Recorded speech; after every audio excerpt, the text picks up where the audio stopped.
Salutare și bine v-am regăsit la al doilea episod de Shakes and Fidget. E bine, suntem din nou aici, pe contul meu. Nivel 2. N-am mai schimbat nimic, n-am mai făcut absolut nimic. Păi o să mergem la galeria vedetelor să vedem acum cum suntem, că înainte eram la nivelul 1, parcă. Alex YouTube 2, 5. Aha, deci eu sunt mai bun ca unul de level 5. Bine. Este event azi, cred. Așa. Păi, nu știu ce zi a fost, dar cred că e event azi cu ceva. Ia să vedem. Este event. Nu știu cu ce este event. Nu am uitat la asta. Armură 4. Nu am armură 2. Da, sincer. Hai să mă duc să dau accept la asta. Dar ce să mai facem noi pe aici? Hai la magazinul de arme să vedem ce mai avem. Uitați, armură 5. Asta așa. Avea putere. Are putere. Mai bine iau pe asta de la magazin, că vrăjitorii n-au nevoie de putere decât de inteligență. Hai să o căutăm. Asta nu... Uite asta. Și am bani de ea, așa că o cumpăr. Și vând asta. Hai că mai am bani. Asta e armura 1, armura 1. Mănușile de unică folosință ale...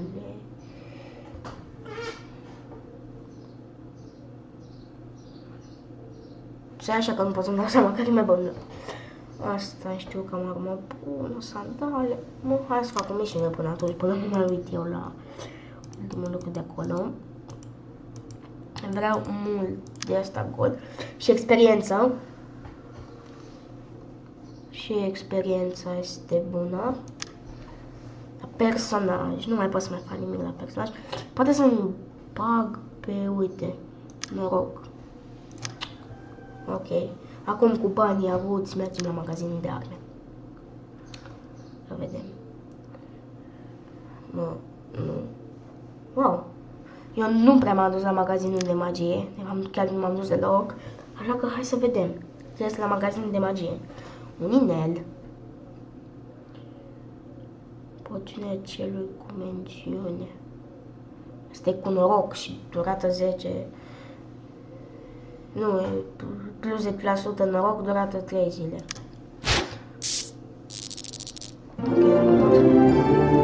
și am primit ciuperci. Cred că este event cu ciupercia. Sper că știi ce? Hai să mă bag o dată, nu mai citesc, că data de trecut am stat mult să citesc. Fântâna încrăpată, deja îmi dă cu 1000. Experiențe bună.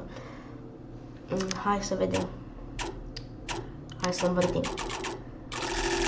Sper să-mi dai ceva bun. Mi-a dat experiență. Bă, e bună, ce să zic, este acceptată. Când primesc experiență, eu accept, mai ales când sunt la nivel mare și nu mai pot să fac level, că mi-a foarte mult. Dacă primesc de la ăsta experiență, eu accept. Am un gol. Hai să vedem ce cumpărăm acum. Inteligență. Bun. Spirala nebiobului. Constituție, inteligență, noroc. Inteligență 2. Colierul. Nu știu ce să iau de aici. Asta e de noroc, asta e de constituție. Nu cred că le iau pe ambele, dacă... Nu, dar nu cred că am bani. Ia, o iau pe asta și o pun aici, direct. Asta e cu putere și... Uite că am bani și și mai rămân bănuți, dar nu-i consum. Nici nu cred că mai am bani să cumpăr ceva de aici, dar nu mai am. Dar contează că știu să-mi folosesc banii pe chestii care îmi folosesc. Nu să iau prostii. Și este dimineața. E Dumnezeu, de-aia am o voce de-abia trezit. Care este arma mea cu asta? 22. Tu ești mult mai bun. Ești mult mai bun tu. Nu știu de ce am zis asta, pentru că nici măcar nu prea m-am uitat. De fapt, m-am uitat și am uitat. Dacă trebuie. Acum sunt somnoros și n-am ce să fac. Parcă la level 10 luam cheia pentru temnițe. Fortăreață la 25. Hai să vedem magazinul de magie. Ăsta este skip. Dar nu-l cumpăr, că oricum acum am misiuni scurte. Hai să văd ce am aici. 2. Cordonul ăsta. Nu e bun. Nu-i bun. Oi, ar fi bun, dar trebuie să-mi dau o ciupercă. Să nu-mi dau o ciupercă. Nu mă apuc să-mi dau ciuperci acum. Mânușa. Inel. Hai să mă uit de un inel. Uite, aici sunt inele. Uite, cât ăsta nu costă ciuperci, da. Costă constituție. Păi știi ce, hai să luăm pe asta. Eu zic să luăm pe asta. Îl pun aici. Mai fac bănuți. După. Hai să vedem.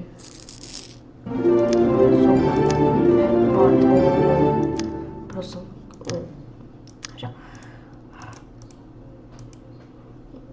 Uite, deja îmi dă un gold. Păi vreau un gold. Cred că o să voi face 2 gold.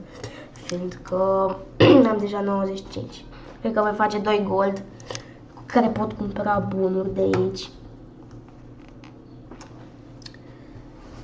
Păi ce să mai fac eu? După cred că o să mă bat în arenă. Iată că sunt la nivel 4 și n-am nimic. Mă rog, am cam multe chestii necesare, dar n-am ăsta. Ăsta și ăsta, din păcate, n-am. Dar pot să le iau. Știu că aveam la un moment dat level 12 și n-aveam ăsta. Și eram cu războinicul. Și nu curățesc războinicul după chestia asta, dar... De atunci, nu știu, nu prea mai vreau cu războinicul oricum, fiindcă era mai slab, așa mi-a zis și cel care m-a învățat jocul. Și în momentul de față mă sună cineva pe Skype, așa că voi închide Skype-ul. O să apăs pe ieșire. Și acum nu ne va mai deranja nimeni. Și de atunci nu m-am mai făcut războinic, parcă pe contul vechi, unde aveam level așa, eram războinic. Aveam un cont, stai deja. Anulare. Așa, uitați, vedeți? Aveam un cont, da chiar, hai să ne uităm puțin și la el. Uitați, aveam o tavernă, uitați, aveam level 14. Uitați, ce armă am.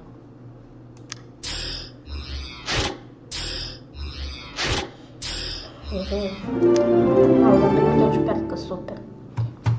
Ok, da, nu prea mă mai joc pe contul ăsta. Acum trebuie să mă țin de asta. Super! Tradă un gol și am 2 gold. V-am zis. Hai să văd. Asta este deja 1 minut. Arena, am promis. Aolo, ce-mi dai tu, cu cine să mă bat, bă, frate? Eu nu prea în viață.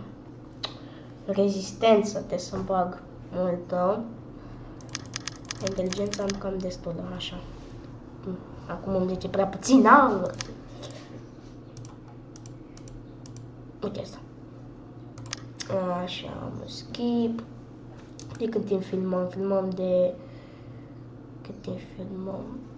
Nu mai știu unde văd. De 9 minute filmăm.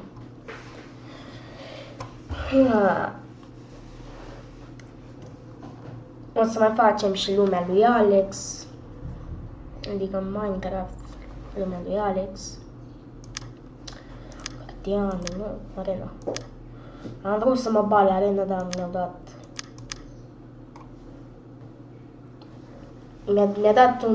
Mi-a dat jucători pe care nu-i puteam bate, de level 9, de 5 și am abia 4, dar ce drept am poțiunile astea și poate ei nu le au.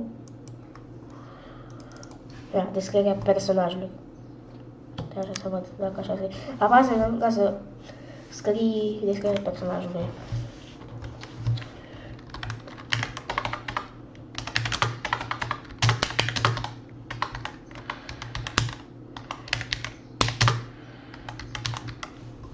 de data nu fac asta. Da, o să ce, așa, gata. Taverna. Super. L-am bătut. Prăjitoare de level 4 am bătut-o. Trebuie să-mi iau să-mi fac un gold. Ce vreau să asta? Trebuie să-mi iau să-mi fac un gold. Aparent... super. Dar un gold, like, fac 2 gold. E bine. Adică rezistența e bună ca să rezist mai mult. Dar și inteligența, că cu aia dau mai mult damage. Lasă, frate, că bag. Și o să bag eu. Și câinele meu latră și după taverna asta voi încheia acest episod, fiindcă deja am făcut multe. Sau chiar acum voi încheia. Adică o să mai merg pe contul vechi până când se va face taverna. Pe contul vechi. Am vrea că am breaslă. Da, am breaslă. Când am mai intrat pe breaslă asta. Ecstasy Clan. Mama, trebuie să și învârt. Uitați-vă câte ciuperci am. Și-am mai câștigat. Arena. Aici sunt chiar mai bun pe aia. Sunt foarte bun. Dar aici e... Aici jocul mă respectă. Aici am level 14 și sunt bun. Nu ce zice. Uitați, am și o temniță. Hai să încerc chiar să bat. Știu că eu când mă jucam nu puteam să bat asta. Și mai îmi dădeam din ciuperci, dar acum că am o grămadă de gold, cred că mai pot să mai pun de asta, dar nu. Că mi s-a făcut taverna pe acest cont, ca să pot să închei și eu videoclipul. Bun. Cam atât pe azi cu Shakes and Fidget. Da. Revenim cu un episod de Minecraft. Pa, pa!